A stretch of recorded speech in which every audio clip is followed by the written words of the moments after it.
கடவுளால் ஆசீர்வதிக்கப்பட்டவர்கள் அவங்க. நேரா வானத்திலிருந்து நேரா வந்தவங்க. எந்த கேள்வியும் உங்ககிட்ட வர தேவையே இல்லை. நேரா வருவாங்க, உங்களை கூட்டு போயிருவாங்க. தமிழ்நாட்டினுடைய பாஜக தலைவர்னு சொல்லிக்கிறாங்க. அவர் கட்சி தலைவரா இல்ல கார்பரேட் தலைவரா இல்ல கமிஷன் ஏஜென்டான்னு தெரியல நமக்கு. ஆனா இவங்க எல்லாம் மானம் சூடு சொர்ணம் ஏதாவது இருக்கானா எதுவுமே கிடையாது. எல்லாத்தையும் தூர எரிஞ்சிட்டு பதவி அதிகார வெறியில தான். தேர்தல் ஏன் வெற்றி அலுவலகமே திறந்துருவாங்க அவங்க நினைச்சாங்கன்னா. அந்த ரஞ்சில் தான் இருக்காங்க. நல்லா கவனிச்சு பாருங்களேன். நீங்க பாஜக 2014 பிறகு வெற்றிக்கு பிறகு இன்னைக்கு வரைக்கும் மக்கள்கிட்ட அவங்க 10 ஆண்டுகள் ஆட்சியில் இருக்காங்க. மக்களுக்கு இந்த நன்மைகளை எல்லாம் செய்தோம்னு ஏதாவது லிஸ்ட் போட முடியுமா? பெரியார் ரொம்ப தெளிவா ஒரு விஷயத்த சொல்லிட்டாரு சார். ஆரம்பத்தில் அவர் என்ன சொல்லிட்டாரு, நீ சட்டம் தெரிஞ்சுக்கிட்டு சட்டத்தை படிச்சுக்கிட்டு அதை நீ வாதாட வருகிற நேரத்தில் அதை தீர்மானிக்கிற இடத்துல அவன் உட்காந்துருப்பான் அப்படின்னு அவர் முன்னாடியே சொல்லிட்டாரு. EVM machine, VVPAT, EVM machine இருக்குல்ல, இருக்கிற வரைக்கும் பாஜக ஒண்ணுமே பண்ண முடியாது. நீங்க ரொம்ப மீறி கேட்டீங்கன்னு வச்சுங்களேன், அவங்க மேல இடி வழக்கு பாயும்.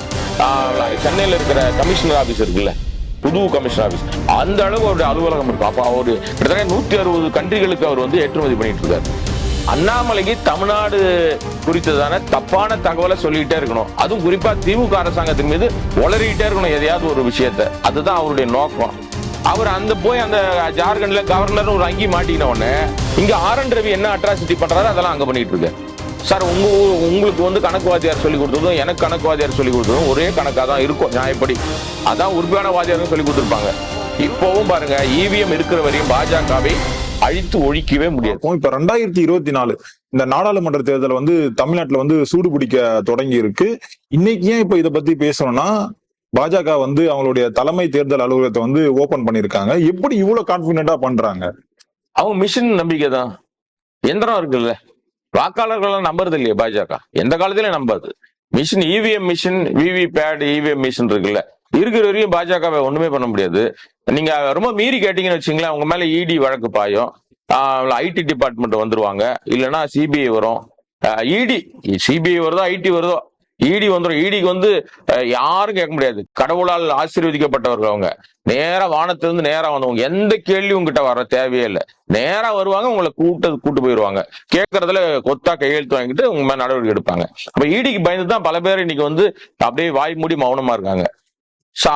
அந்த அடிப்படையில அந்த அதிகாரம் தங்கிட்ட இருக்குன்றதுனால அவங்க தேர்தல் அலுவலகம், தேர்தல் ஏன் வெற்றி அலுவலகமே திறந்துருவாங்க அவங்க நினைச்சாங்கன்னா. அந்த ரஞ்சில் தான் இருக்காங்க. நல்லா கவனிச்சு பாருங்களேன். நீங்க பாஜக 2014 பிறகு வெற்றிக்கு பிறகு இன்னைக்கு வரைக்கும் மக்கள்கிட்ட அவங்க 10 ஆண்டுகள் ஆட்சியில் இருக்காங்க.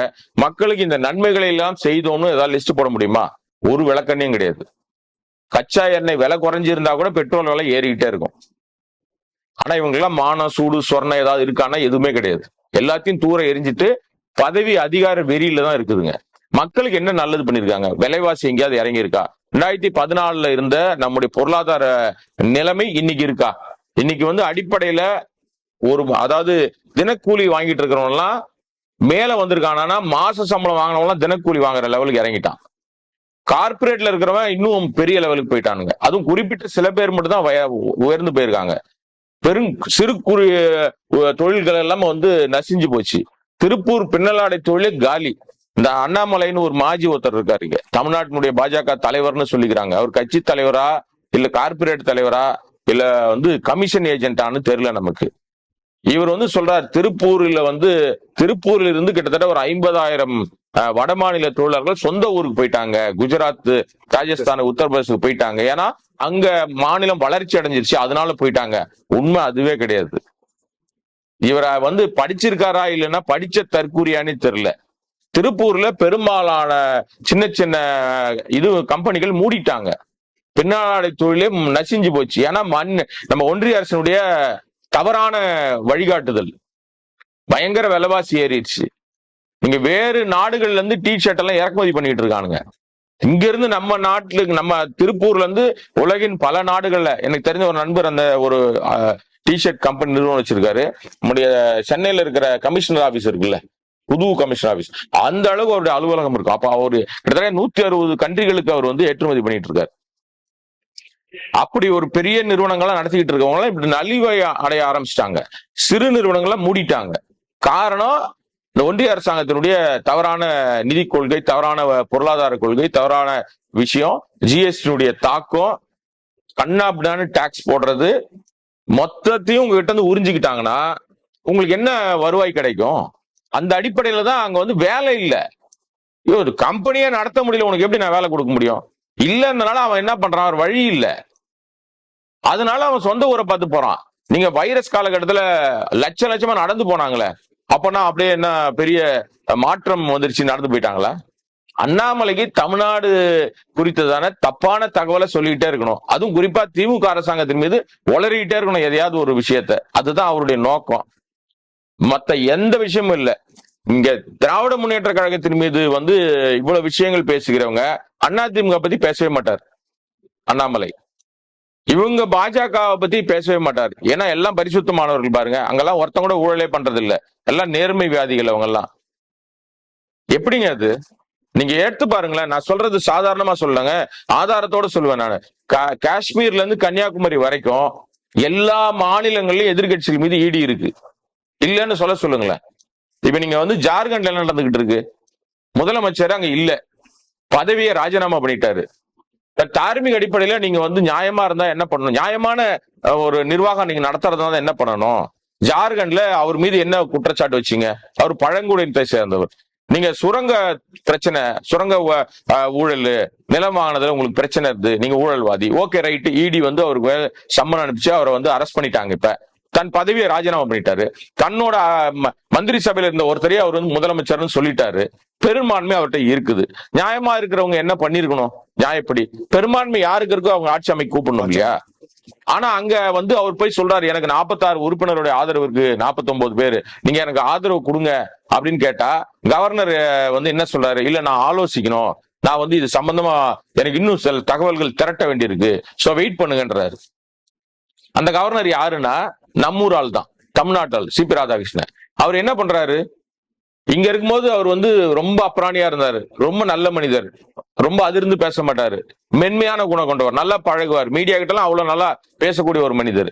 அவர் அந்த போய் அந்த ஜார்க்கண்ட்ல கவர்னர் ஒரு அங்கி மாட்டிக்கின உடனே இங்க RN ரவி என்ன அட்ராசிட்டி பண்றாரு அதெல்லாம் அங்க பண்ணிட்டு இருக்காரு. இது எதுக்கு சொல்ல வரேன்னா, நீ எதிர்கட்சியா இருக்கிற அந்த மாநிலத்துல அவங்க ஆட்சியை கலைக்கிறதுக்கு நீங்க திட்டம் போடுறீங்க. ஆனால் அப்படியே பீகாருக்கு வாங்கல, நிதிஷ்குமார் நேத்து வரைக்கும் ஒரு கட்சியில கூட்டணியில் இருந்தாரு, காலையில ரிசைன் பண்றாரு பதவியை, மத்தியானம் வேற ஒரு கூட்டணி போடுறாரு, சாயந்தரம் போய் கூட்டணிக்கு வந்து நான் வந்து வந்துட்டு எனக்கு மெஜாரிட்டி இருக்கு, என்ன ஆட்சி அமைக்க கூப்பிடுங்கன்னா உடனே ஆட்சி அமைக்க கவர்னர் எஸ் சொல்றாரு. ஃப்ளோர் டெஸ்டிங் கூட வைக்கல, ஆதரவு இருக்கா பெரும்பான்மை இருக்கான்னு கூட கேட்கல. என்னடா நாட்டுல நடக்குது ஜனநாயகம்? இதான் உங்க லட்சணமா? எல்லாம் ரொம்ப அயோக்கியத்தனங்க. அப்படியே நீங்க வந்து சண்டிகருடைய மேயர் தேர்தல் எடுத்துங்க, நம்ம கண் முன்னாடி பாத்துக்கிட்டு இருக்கோம், லைவ் ஸ்ட்ரீமிங் போயிட்டு இருக்கு. இப்ப நான் பேசிட்டு இருக்கிறத எடுத்துக்கிட்டு இருக்கிற மாதிரி அங்க வந்து அந்த தேர்தல் அதிகாரி முன்னாடி ஒரு கேமரா இருக்கு. கேமரா இருக்குன்றதே அவர் வந்து மறந்துட்டாரா, இல்ல இவெல்லாம் கிடக்குறான் பாத்துக்கலாம், கொடுக்கப்பட்ட நமக்கு அஜெண்டாவை நம்ம கரெக்டா பண்ணுவோம் அப்படின்னு வாக்குச்சீட்டுல திருத்தம் பண்றாரு. சார் உங்களுக்கு வந்து கணக்கு வாத்தியார் சொல்லி கொடுத்ததும் எனக்கு கணக்கு வாத்தியார் சொல்லி கொடுத்ததும் ஒரே கணக்கா தான் இருக்கும் நியாயப்படி. அதான் உறுப்பியான வாத்தியாருங்க சொல்லி கொடுத்துருப்பாங்க. 20 பெருசா 16 பெருசான்னு கேட்டா 20 தானே பெருசு நம்ம எல்லாம் சொல்லுவோம். அப்படிதான் நமக்கு வாத்தியாருங்க சொல்லி கொடுத்துருக்காங்க. ஆனா இந்த பாஜக மாதிரி இந்த தில்லுமுழு கட்சி மட்டும்தான் 20 பெருசு கிடையாது, 16 தான் பெருசு. ஏன்னா 20ல நாங்க 8 கழிச்சிருவோம். எப்படி கழிச்சிருவோம்னா செல்லாதுன்னு ஆக்கிடுவோம். அப்ப 12 தான் உங்களுக்கு, 16 தான் ஜெயிப்போம். அப்படி 16 கொண்டு வந்து மேயரத்தை எலெக்ட் பண்ணிட்டாங்களே. சரி, கடைசி நம்பிக்கை, மனுஷனோட கடைசி நம்பிக்கை இந்தியாவில எங்க போய் நிப்பான்? கடைசியில அவன் நீதிமன்றத்தை போய் நிப்பான். நீதிமன்றம் உடனடியாக இந்த பதவிக்கு வந்து கண்ணு முன்னாடி வீடியோ ஆதாரம் இருக்கு, எல்லா விஷயங்களும் பார்த்துக்கிட்டு இருக்காங்க மக்கள். அப்படி பார்த்துக்கிட்டு இருக்கும் போதே இப்படி ஒரு அட்ராசிட்டி நடக்குதுங்க. நாங்க 20 பேருமே நாங்க வந்து இவருக்கு தான், இவர் தான் மேயர் அப்படின்னு நாங்க அடையாளப்படுத்துறோம், எங்க வாக்கு இருக்கு, மறுதேர்தலுக்கு உத்தரவு போடுங்க, ஒரு ஓய்வு பெற்ற நீதியரசர் வச்சு எலெக்ஷன் நடத்துங்கன்னு சொல்லி கேட்கும் போது நீதிமன்றம் அதை மறுக்குது. என்ன நடக்குது நாட்டுல? அதிகபட்சமாக கடைசியில போய் நிக்கிற இடத்துலயும் உங்களுக்கு நீதி மறுக்கப்பட்டால் வேற எங்க போய் நிப்பீங்க நீங்க? அப்ப மக்கள் என்ன செய்வாங்க? வீதியில தான் இறங்குவாங்க. ஜார்க்கண்ட்ல தான் நடக்குது. இப்ப வீதிக்கு வந்துட்டாங்க மக்கள் எல்லாம். புரியுதா? அந்த முதல்வரை நீ எப்படி அரெஸ்ட் பண்ணுவடா அப்படின்னு வீதியில இறங்கி இருக்காங்க. அது ஒரு ஊடகங்களையும் வரல, அமைதியா மூடி மறைச்சிக்கிட்டு இருக்காங்க. எவ்வளவு பெரிய அயோக்கியத்தனம் அது! வாக்குச்சீட்டுல கூட நாங்க திருட்டுத்தனம் பண்ணுவோம், வாக்குச்சீட்டு கேமரா முன்னாடி இருக்கும் போதே திருட்டுத்தனம் பண்ண உங்களால ஒரு இவிஎம் மிஷின்ல சிப்பு மனுஷன் தானே கண்டுபிடிக்கிறான், அதுல நீங்க திருட்டுத்தனமே பண்ண முடியாதா? நீங்க எப்படி ஜெயிக்கிறீங்க? சந்தேகம் இருக்கு எனக்கு. சந்தேகம் வந்துருச்சு இல்ல, நீங்க நேர்மையாளர் தானே, மக்கள் உங்களை தானே ஆதரிக்கிறாங்க. உங்க பாணிக்கே நான் வரேன். நீங்க நேர்மையா ஆட்சி நடத்துறீங்க, உங்க ஆட்சி பிடிச்சிருக்கு, நீங்க தான் நாட்டினுடைய ஆபத் பாந்தவன், இந்த நாட்டையே காப்பாத்த வந்திருக்கீங்க, இந்து ராஷ்டிரம் அமைக்க போராடுறீங்க, மக்களும் உங்களுக்கு சப்போர்ட்டா இருக்காங்க, நேர்மையாளர் நீங்க. அப்புறம் இவிஎம்ல வந்தா என்ன, ஓட்டு சீட்ல வந்தா என்ன? நீ தானப்பா பிரதமர் முடிவு பண்றாங்க மக்களு. எதுல வந்தா உனக்கு தானே ஓட்டு போட போறான். இவிஎம் மேல் சந்தேகம் வந்துருச்சுல்ல, நீ சந்தேகம் வந்தா என்ன பண்ணும்? உன்னுடைய சந்தேகத்தை போக்குவதற்கு நீ அதை நியாயமா நீ செய்யணும் இல்லையா? நீ வணங்குகிற இன்னைக்கு ஒரு பெரிய கோயில் கட்டிக்கிறான், ராமர் கோயில். ராமர் நீ கற்பு கரசியா எனக்கு அதை நிரூபினா அக்னியில் இறங்க சொன்னார்னு சொல்றீங்கல்ல, சொல்றீங்களா இல்லையா? அதே பாதி பேர் ஒத்துக்க மாட்டாங்கன்னு வச்சுங்களேன். அப்ப நீங்க அது மாதிரி நீங்க என்ன பண்ணணும், உங்க மேல ஒரு குற்றச்சாட்டு வந்துருச்சு, அப்பா இவிஎம் திருட்டுத்தனம் பண்ணுது, தப்பா இருக்கு, நீங்க நினைக்கிறதா செஞ்சிடறீங்க, எந்த பட்டன் அமுக்குனாலும் உங்களுக்கு தான் ஓட்டு விழுதுன்றாங்க. நான் யாருக்கு வாக்களித்தேன்றத வாக்குச்சீட்டுல என்னால உறுதியா சொல்ல முடியும், இன்னாருக்கு தான் நான் வாக்களித்தேன்னு. பட்டன்ல அமுக்கிறது எனக்கு கண்ணு முன்னாடி ஒரு விவி பேட்ல உழுதுன்றதெல்லாம் என்ன மாட்டேங்கிறீங்களே சார்? என்ன அங்கேயும் மாட்டேங்கிறீங்க சார்? 1 லட்சம் வாக்கு வித்தியாசம் இருக்கு, 50,000 வாக்கு வித்தியாசம் இருக்கு, எப்படி நடக்கும்? அப்ப திருட்டுத்தனம் தானே பண்றீங்க.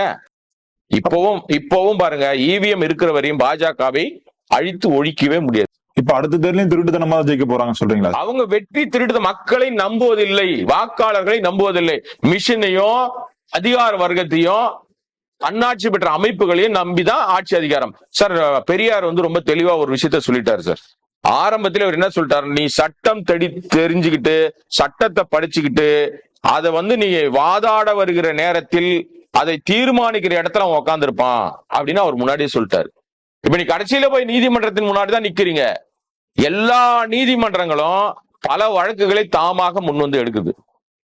இப்ப கூட ஒருத்தர் எடுத்திருக்காரு, தாமா முன் ஒரு வழக்கு எடுத்திருக்காரு. அவர்கிட்ட யாரும் அந்த வழக்கை பத்தி சொல்லவே இல்லை. ஏற்கனவே கைவிடப்பட்ட வழக்கு, ஏற்கனவே நீதிமன்றம் இந்த வழக்குல முகாந்திரம் இல்ல, இந்த வழக்குல எதுவுமே இல்ல, ஆதாரங்கள் கைவிட்ட வழக்க தாமாக முன் ஒருத்தர் எடுக்கிறாரு. எனக்கெல்லாம் என்னன்னா ஒரே ஒரு சந்தேகம் தாங்க, குறிப்பிட்ட ஒருத்தர்கிட்டயே மட்டும் எப்படி இந்த வழக்குகள் போகுது இது வரைக்கும் தெரியவே இல்லை. ஒரே நபர்கிட்ட போயிட்டே இருக்கும் தொடர்ச்சியா வழக்கு. அது இங்கேயும் நீங்க மதுரையிலும் அப்படிதான் நடக்குது, சென்னையிலும் அப்படிதான் நடக்குது. குறிப்பிட்ட விஷயங்கள் வரும்போது மட்டும் குறிப்பிட்ட நீதியரசர்கள் விசாரிக்கிறாங்க. என்ன மாயாஜாலம்னா தெரியல எனக்கு. இங்க விமர்சிக்க முடியாத ஒரு இடம் அப்படின்னு சொல்லி ஒரு விஷயத்துக்குள்ள அவங்க உள்ள வந்துறதுனால, வரையறைக்குள்ள வர்றதுனால பெரும்பாலான விஷயங்கள் நமக்கு பார்த்துக்கிட்டு இருக்கும்போது தவறாக தெரிந்தால் கூட பேசுவதற்கு இங்க சட்டம் இடம் கொடுக்கல. சட்டத்துல ஓட்டா இருக்குன்றாங்க பாத்தீங்களா, இந்த ஓட்டை சின்னதாலாம் தெரியல, பெருசா இருக்கு போல இருக்கு. உள்ள பூந்து வெளியே வந்துடுறாங்க. இவங்களுக்கு தெரியும்ல, அங்கிருந்து போனவங்க தானே சார், வழக்கறிஞர்ல இருந்து தானே நீங்க தீர்மானிக்கிற இடத்துல போய் உட்கார போறீங்க. ஆனா ஒன்னே ஒண்ணு மட்டும், நாட்டு மக்கள் உறுதியாக இருந்து இவிஎம் வேண்டாம் வாக்குச்சீட்டுல வாங்கன்னு சொல்லி வந்தா, மோடி இல்ல 100 மோடி வந்தாலும் டெபாசிட் கூட வாங்க மாட்டார். அதான் உண்மை.